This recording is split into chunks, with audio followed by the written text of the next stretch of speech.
প্রিয় স্টুডেন্টস, সকলে কেমন আছো? নিশ্চয়ই সকলে খুব ভালো আছো। আজকে আমি রবীন্দ্রনাথ ঠাকুরের লেখা ঠাকুরদা ছোট গল্পের প্রশ্ন উত্তর নিয়ে তোমাদের সামনে হাজির হয়েছি। আগের যে দুটো ভিডিও ছিল সেখানে আমি এই ঠাকুরদা গল্পের ব্যাখ্যা করেছিলাম। তোমরা যদি সেই ভিডিওগুলো না দেখে থাকো তাহলে আগে সেইগুলো দেখে নাও, তাহলে তোমাদের বুঝতে অনেক সুবিধে হবে। আর কিন্তু যেটা তোমাদের অবশ্যই কর্তব্য সেটা হলো যে গল্পটা কিন্তু খুব ভালো করে তোমাদের পড়তে হবে। গল্পটা যদি ভালো মতো তোমাদের জানা থাকে তাহলে যে কোনো জায়গা থেকেই লাইন তুলে দিলে তোমরা সেই প্রশ্নের উত্তর দিতে পারবে। আইএসসি বোর্ডের এবং আইসিএসসি বোর্ডের বাংলা বিষয়ে যে কোনো রকম সাহায্য পাওয়ার জন্য তোমরা আমার ভিডিওগুলো ফলো করো। আমার ভিডিওগুলো যদি ভালো লাগে আমার চ্যানেলটাকে একটা লাইক দিও আর সাবস্ক্রাইব করার অনুরোধ রইল। তাহলে চলো দেখে নিই এখানে কি কি প্রশ্ন উত্তর রয়েছে। যেহেতু এই গল্পটা অনেক বড়, ছোট গল্প হলেও আকারে একটু বড়, সেই জন্য এখানে আমি 6টা প্রশ্নের উত্তর নিয়ে আলোচনা করেছি। পরবর্তী একটা ভিডিও দেব পরবর্তীকালে যে ভিডিওটা আসবে সেখানে আরও কিছু প্রশ্ন উত্তর আমি নিয়ে আসব। কেমন? তাহলে চলো 1 নম্বরে কি আছে দেখি। নয়নজোড়ের জমিদারেরা এককালে বাবু বলিয়া বিশেষ বিখ্যাত ছিলেন। প্রশ্ন ক, কার লেখা কোন গল্পের অন্তর্গত? উদ্ধৃত উক্তিটি রবীন্দ্রনাথ ঠাকুরের লেখা ঠাকুরদা গল্পের অন্তর্গত। ক্ষয়ের প্রশ্ন, কে উদ্ধৃত উক্তিটি করেছেন? উদ্ধৃত উক্তিটি গল্পকথক রবীন্দ্রনাথ ঠাকুর করেছেন। চলে আসি গয়ের প্রশ্নতে, দেখে নি কি আছে। তারা কিভাবে বাবু উপাধি লাভ করত? ব্রিটিশ শাসনের অধীন ভারতবর্ষে জমিদার শ্রেণীকে ইংরেজরা বাবু উপাধি দিতেন, তবে এটি লাভ করা সহজ ছিল না। জমিদারদের ব্রিটিশদের প্রতি আনুগত্য প্রদর্শন করতে হতো। তাদের উপযুক্ত সময়ে কর প্রদান, তাদের উপহার প্রদান ও নিজের দেশের প্রতি বিরূপ কর্ম করতে হতো। এই সকল কর্ম করলে ব্রিটিশ শাসকরা খুশি হয়ে জমিদারদের কাউকে কাউকে বাবু উপাধি দিতেন। জমিদারদের রাজা রায়বাহাদুর খেতাব অর্জন করার জন্য অনেকখানা নাচ, ঘোড়দৌড়, সেলাম সুপারিশ করতে হতো। তারা ইংরেজদের তাবেদারি করে এই সমস্ত খেতাব অর্জন করতেন। ঘ নম্বর প্রশ্ন আছে, তাদের বাবুয়ানা বংশানুক্রমে স্থায়ী হতো না কেন? উত্তর হবে, নয়নজোড়ের জমিদাররা পাড় ছিঁড়ে ঢাকায় কাপড় পরতেন, কারণ পাড়ের কর্কশতা তাদের সুকোমল অঙ্গকে ব্যথিত করত। তারা লক্ষ টাকা দিয়ে বিড়াল শাবকের বিয়ে দিতেন। একবার কোনো উৎসবের সময় তারা প্রতিজ্ঞা করেছিলেন যে রাতকে দিন করবেন, তাই অসংখ্য প্রদীপ প্রজ্বলিত করে রূপোর সাদা জরি ওপর থেকে ফেলছিলেন, যা দেখে মনে হয় রাত নয়, এটি দিন। এই সকল বাবুরা অর্থ ব্যয় করার ব্যাপারে কোনো কৃপণতা করতেন না। তারা তাদের সকল অর্থ বিলাসিতায় নষ্ট করতেন। অতিরিক্ত ভোগবিলাস ও আড়ম্বরতার জন্য তাদের জমিদারি অচিরেই শেষ হয়ে যায়। তারা নিঃস্ব হয়ে সঙ্গোপনে দিন যাপন করতেন। শেষ হলো 1 নম্বর প্রশ্ন। চলে আসি 2 নম্বরে। সমস্ত বিষয় আশয় ঋণের দায় বিক্রয় হইল, যে অল্প অবশিষ্ট রহিল তাহাতে পূর্বপুরুষের খ্যাতি রক্ষা করা অসম্ভব। প্রশ্ন ক, কার প্রসঙ্গে উক্তিটি করা হয়েছে? উত্তর, রবীন্দ্রনাথ ঠাকুরের লেখা ঠাকুরদা ছোট গল্পে বক্তা নয়নজোড়ের জমিদার কৈলাসবাবুর প্রসঙ্গে উদ্ধৃত উক্তিটি করেছেন। প্রশ্ন খ, কী কারণে তার এরূপ অবস্থা হয়েছিল? কৈলাসবাবু যখন জন্মগ্রহণ করেছিলেন তখন নয়নজোড়ের জমিদারির অস্তিত্ব বিলুপ্ত প্রায়। তার পিতার মৃত্যুর পর সেই জমিদারি সম্পূর্ণরূপে বিলুপ্ত হয়ে যায়। তার পিতার শ্রাদ্ধ শান্তিতে জমিদারির শেষ কড়িটুকুও তাকে ব্যয় করতে হয়। এরপর তাকে সমস্ত বিষয়ে আশয় ঋণের দায় বিক্রয় করতে হয়েছিল। আচ্ছা, এখানে এই বিষয়ে আছে, এটাকে ক্রস হবে, বিষয় আশয় ঋণের দায় বিক্রয় করতে হয়েছিল, একারটা হবে না। যে অল্প সম্পদ অবশিষ্ট ছিল তাতে তার পূর্বপুরুষের খ্যাতি ও আড়ম্বর রক্ষা করা যেত না। তারা বাবুয়ানা ও আড়ম্বর করে সমস্ত সম্পদ নষ্ট করেছিল। বহুবর্তিকা বিশিষ্ট তেল যেমন অল্পকালের মধ্যে নিঃশেষ হয়ে যায়, নয়নজোড়ে জমিদারদের অবস্থাও তাই হয়েছিল। প্রশ্ন গ, পরবর্তীকালে তিনি কোথায় বাস করছিলেন? কৈলাসবাবু বাবুয়ানার চূড়ান্ত পর্যায়ে তার সাধ্যের অতিরিক্ত অর্থ ব্যয় করে অচিরেই নিঃস্ব, রিক্ত ও কপর্দক শূন্য হয়ে পড়েন। এরপর তিনি নয়নজোড়ে ত্যাগ করে তার পুত্র ও তার একমাত্র পৌত্রীকে নিয়ে কলকাতার ভাড়া বাড়িতে বাস করছিলেন। তিনি গল্প কথকের প্রতিবেশী ছিলেন। চলে আসে ঘ নম্বর, গল্প কথকের অবস্থা কিরূপ ছিল? উত্তর, কথকের আর্থিক অবস্থা নয়নজোড়ের জমিদারদের থেকে সম্পূর্ণ আলাদা ছিল। কথকের পিতা নিজের চেষ্টায় অর্থ উপার্জন করেছিলেন। তিনি কখনো হাঁটুর নিচে কাপড় পরতেন না, কড়া ক্রান্তির হিসাব রাখতেন। বাবু উপাধি লাভের জন্য তার লালসা ছিল না, আর সে কারণে কথক তার একমাত্র উত্তরাধিকারী হয়ে তার প্রতি কৃতজ্ঞ ছিলেন। কথক লেখাপড়া শিখেছেন, নিজের প্রাণ ও মান রক্ষার উপযোগী অর্থ বিনা চেষ্টায় প্রাপ্ত হয়েছেন। এটাই তার কাছে পরম গৌরবের বিষয় বলে মনে করেন, কারণ শূন্য ভাণ্ডারে পৈতৃক বাবুয়ানার উজ্জ্বল দৃষ্টান্ত অপেক্ষা লোহার সিন্দুকের মধ্যে পৈতৃক কোম্পানির কাগজ তার কাছে অনেক বেশি মূল্যবান বলে মনে হয়। চলে আসি 3 নম্বর প্রশ্নে। পূর্ব গৌরবের ফেল করা ব্যাংকের ওপর যখন দেদার লম্বা চওড়া চেক চালাইতেন, তখন তাহা আমার এত অসহ্য ঠেকিত। বক্তাকে উদ্ধৃত উক্তিটির বক্তা হলেন, এখানে হলেন হবে, বক্তা হলেন ছোট গল্পকার রবীন্দ্রনাথ ঠাকুর। প্রসঙ্গ উল্লেখ করো। উত্তর, কৈলাসবাবু নয়নজোড়ের জমিদার বংশের শেষ উত্তরাধিকারী ছিলেন। একসময় নয়নজোড়ের জমিদাররা তাদের বাবুয়ানার জন্য বিখ্যাত ছিলেন। পরবর্তীকালে জমিদারি না থাকলেও পূর্ব গৌরবের অহংকার নিয়ে বেঁচে থাকতে কৈলাসবাবু ভালোবাসতেন। তিনি তাদের বাবুয়ানার অহংকার কোনোভাবেই ছাড়তে পারেননি। সুযোগ পেলেই পূর্ব গৌরবে চর্বিত চর্বণ করে নিজেদের জাহির করতেন। সেটি কথক কোনো মতে সহ্য করতে পারতেন না। ফেল করা ব্যাংকের চেক ব্যবহার করা যেমন অর্থহীন, তেমনি কৈলাসবাবুর অকারণ মিথ্যা দম্ভ লেখকের কাছে অর্থহীন ছিল। কথক মনে করেন শূন্য ভাণ্ডারের অহেতুক দম্ভ অপেক্ষা পূর্ণ ভাণ্ডারের মূল্য অনেক বেশি। কেমন? চলে আসি গ নম্বর প্রশ্নে। বক্তা অবজ্ঞার যোগ্য বলে কাকে মনে করতেন? বক্তা নয়নজোড়ের জমিদার বংশের উত্তরাধিকারী কৈলাসচন্দ্র রায়চৌধুরীকে অবজ্ঞার যোগ্য বলে মনে করতেন। এটা একদম টু দ্য পয়েন্ট উত্তর আমি দিয়েছি। এই সব কটা প্রশ্নের মান কিন্তু একসঙ্গে থাকবে 10, একটা প্রশ্নের মান হলো 10। ঘ নম্বর প্রশ্ন আছে, বক্তার তাকে অবজ্ঞার যোগ্য বলে মনে হবার কারণ কি? উত্তর, বক্তা মনে করতেন যে তার পিতা নিজে অর্থ উপার্জন করেছিলেন বলে কৈলাসবাবু বুঝি তার প্রতি অবজ্ঞা অনুভব করছেন। কিন্তু বক্তার পিতা প্রকৃতপক্ষে অবজ্ঞা নয়, প্রশংসার যোগ্য ছিলেন।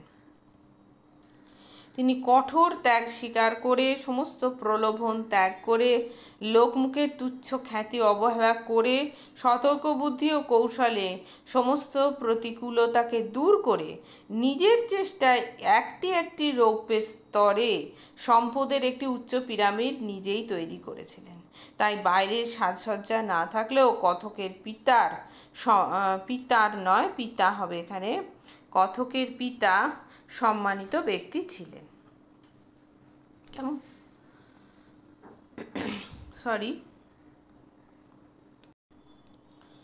চলে আসি 4 নম্বর প্রশ্নে। যাহার কিছু নাই সে যদি অহংকার করিয়া সুখী হয়, তাহাতে আমার তো সিকি পয়সার লোকসান নাই, বরং সে বেচারার সান্ত্বনা আছে। প্রথম প্রশ্ন ক, বক্তা কার সম্বন্ধে উক্তিটি করেছেন? উত্তর, রবীন্দ্রনাথ ঠাকুর রচিত ঠাকুরদা ছোট গল্পে বক্তা গল্পকথক নয়নজোড়ের জমিদার কৈলাসবাবুর সম্বন্ধে উদ্ধৃত উক্তিটি করেছেন। খ নম্বর প্রশ্ন, প্রসঙ্গ উল্লেখ করো। কৈলাসবাবুর বর্তমান আর্থিক অবস্থা অতি শোচনীয় ছিল, কিন্তু তিনি অতীতের বংশ গৌরব সম্পর্কে অতি সচেতন ছিলেন। নয়নজোড়ের অতীত গৌরবকে সকলের সামনে তুলে ধরতে তিনি চাইতেন। তিনি তাদের বাবুয়ানার অহংকার পরিত্যাগ করতে পারেননি। তিনি ভূতপূর্ব জমিদারি জীবনকে কল্পনা করে যে আভিজাত্যবোধ দেখানোর চেষ্টা করতেন, তা লেখকের কাছে অসহ্য বলে মনে হতো। কেমন? লেখক এর না, এখানে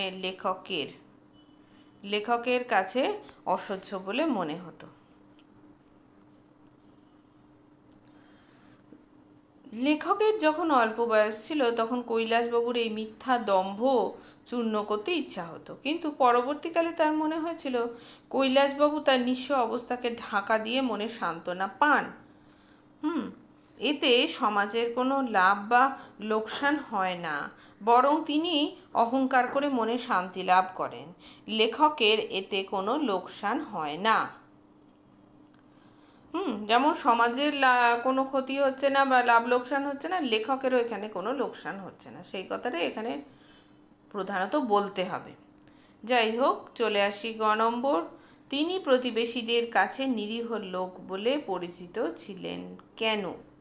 উত্তর, কৈলাসবাবু অত্যন্ত নিরীহ প্রকৃতির লোক ছিলেন। অবস্থার অবনতি হওয়ার জন্য তিনি নয়নজোড় ছেড়ে কলকাতায় এসে সামান্য একটি ছোট ভাড়া বাড়িতে একমাত্র নাতনি কুসুমকে নিয়ে বসবাস করছেন।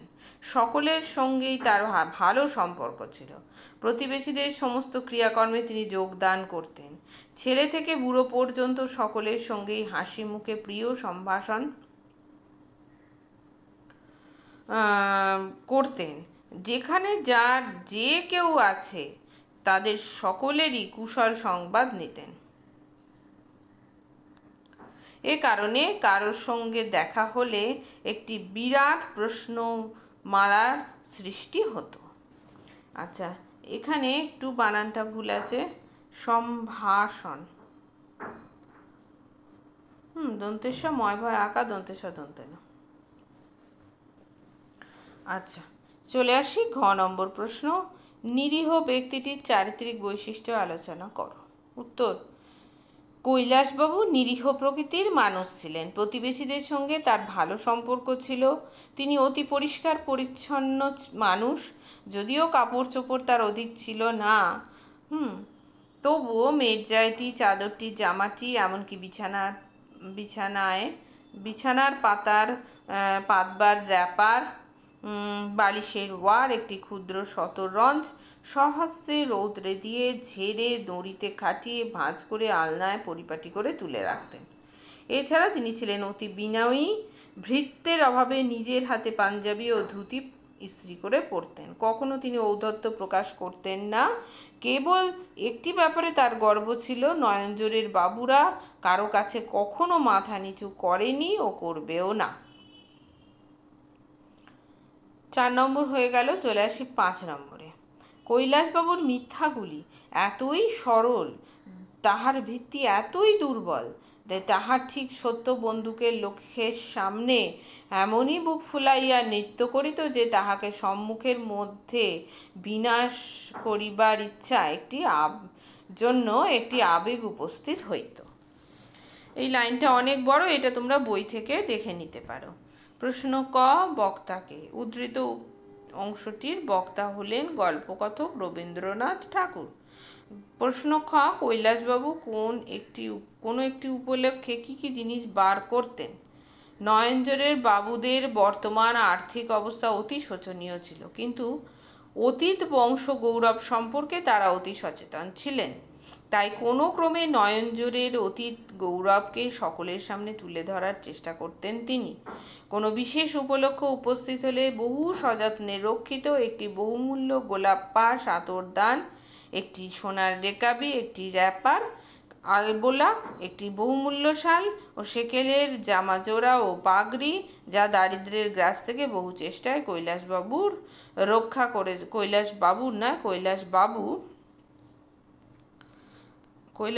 রক্ষা করেছিলেন, সেগুলো বের করা হতো। চলে আসি খ নম্বরে। সেই সব জিনিসগুলো কেন বের করতেন তিনি? উত্তর: এই সমস্ত জিনিসের মাধ্যমে কৈলাসবাবু বোঝাতে চাইতেন যে নয়নজোড়ের বাবুদের অতীত গৌরব কতখানি সমুজ্জ্বল ছিল। যদিও তাদের বর্তমান অবস্থার অবনতি ঘটেছে, তবুও নয়নজোড়ের বাবুরা আজও তাদের বাবুয়ানা বজায় রাখতে সমর্থ আছেন। আজও তারা নয়নজোড়ের বাবুদের আভিজাত্যের ধারক ও বাহক। এইভাবে কৈলাসবাবু তার পূর্বপুরুষদের গৌরব রক্ষা করতেন। আচ্ছা, এখানে নম্বরটা একটু ভুল দেয়া আছে, এখানে হবে গ নম্বর প্রশ্ন, ঠিক আছে? এটা গ।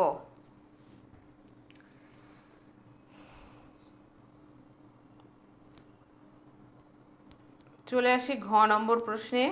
বক্তা নিজের আবেগকে কেন দমন করতেন? ঠাকুরদার আভিজাত্য বোধ গল্প কথকের ভালো লাগতো না।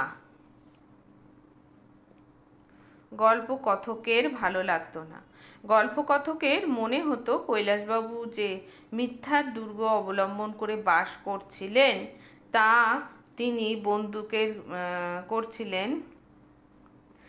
তিনি বন্দুকের গুলি দিয়ে সেটাকে উড়িয়ে দিতে চাইতেন। কৈলাসবাবুর মিথ্যাগুলি সত্য বন্দুকের লক্ষ্যের সামনে বুক ফুলিয়ে নৃত্য করত। তাকে মুহূর্তের মধ্যে বিনাশ করার একটা আবেগ কথকের মধ্যে উপস্থিত হলেও শেষ পর্যন্ত কথক সেই আবেগকে দমন করতেন। তিনি ঠাকুরদাকে নিজের প্রতিপক্ষ বলে মনে করতেন। তিনি নিজের গৌরব ও আভিজাত্য বোধ নিয়ে গর্ববোধ করতেন।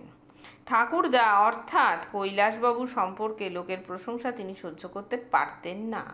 এতে কথকের মনের সংকীর্ণ বোধের পরিচয় পাওয়া যায়।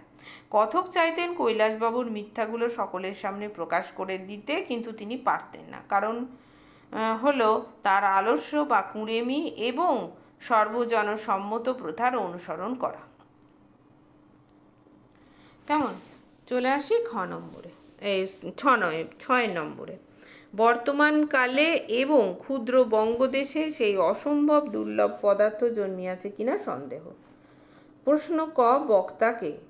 উদ্ধৃত উক্তিটির বক্তা হলেন গল্পকথক রবীন্দ্রনাথ ঠাকুর। চলে আসি খ নম্বর প্রশ্ন, দেখে নিই। প্রসঙ্গ উল্লেখ করো। উত্তর: গল্পকথক এমএ পাশ করেছেন। যৌবনে তার কোনো কুসংসর্গ নেই, দেখতে সুশ্রী। বাংলাদেশে ঘটকালির হাটে তার দাম অনেক বেশি। তিনি সেই হাটে তার দাম পুরো আদায় করে নেবেন এরূপ প্রতিজ্ঞা করেছিলেন। ধনী পিতার পরম রূপবতী একমাত্র বিদুষী কন্যা তার কল্পনায় আদর্শরূপে বিরাজ করছিল। 10,000 20,000 টাকা পণের প্রস্তাব করে দেশ বিদেশ থেকে তার সম্বন্ধ আসতে থাকে। তিনি সেগুলোর অবিচলিত চিত্তে নিক্তি ধরে তাদের যোগ্যতা ওজন করে নিতেন। কোনোটি তার সমযোগ্য বলে বোধ হয়নি।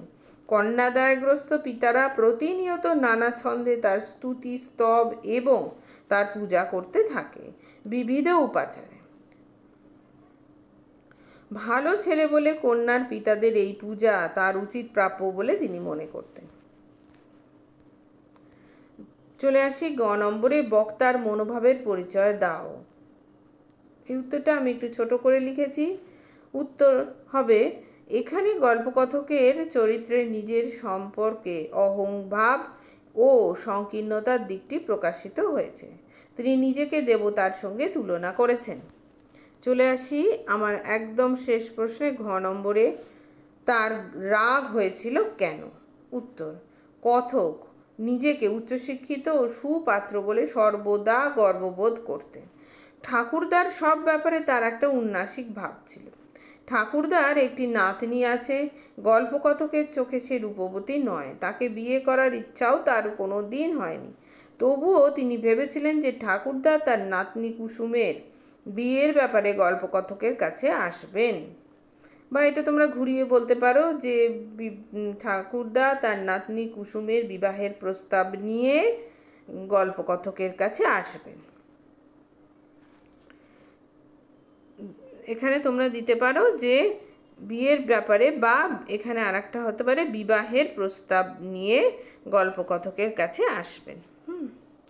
কিন্তু কথক তার বন্ধু মারফত জানতে পারেন যে নয়নজোড়ের বাবুরা কখনো কোনো বিষয়ে অগ্রসর হয়ে তার কারো কাছে কিছু প্রার্থনা করেনি। কন্যা যদি চিরকুমারী থেকে যায় তবুও তিনি তাদের বংশের প্রথা ভঙ্গ করবেন না। এই কথাটি শুনে গল্পকথকের খুব রাগ হয়েছিল। তাই এখানে শেষ হলো আমার এই ভিডিওর 6টা প্রশ্নের উত্তর পালা। হ্যাঁ, 6টা প্রশ্নের উত্তর শেষ হয়েছে। এরপরে আর একটা আমি ভিডিও খুব তাড়াতাড়ি আনার চেষ্টা করব, যেখানে আরও কয়েকটা প্রশ্নের উত্তর নিয়ে আলোচনা করব, কারণ এই গল্পটা অনেক বড়, এখান থেকে অনেক গুরুত্বপূর্ণ লাইন তুলে প্রশ্ন আসতে পারে। আর আমি খুব পরিশ্রম করে অনেক কষ্ট করে এই প্রশ্নের উত্তরগুলো লিখছি। যদি তোমাদের কাজে আসে তাহলে আমি খুব খুশি হব। আমি দেখতে পাচ্ছি আমার ভিডিও অনেকেই ফলো করছে কিন্তু সাবস্ক্রাইব করছে না, কিন্তু তাই আমি প্লিজ তোমরা একটু সাবস্ক্রাইব করে দিও, তাহলে আমার কাজের অনেক উৎসাহ বাড়বে, এতে তোমরাই লাভবান হবে। যাই হোক, চলো আজকে এখানেই শেষ করছি। তোমরা সকলে খুব ভালো থেকো, দেখা হবে পরবর্তী ভিডিওতে।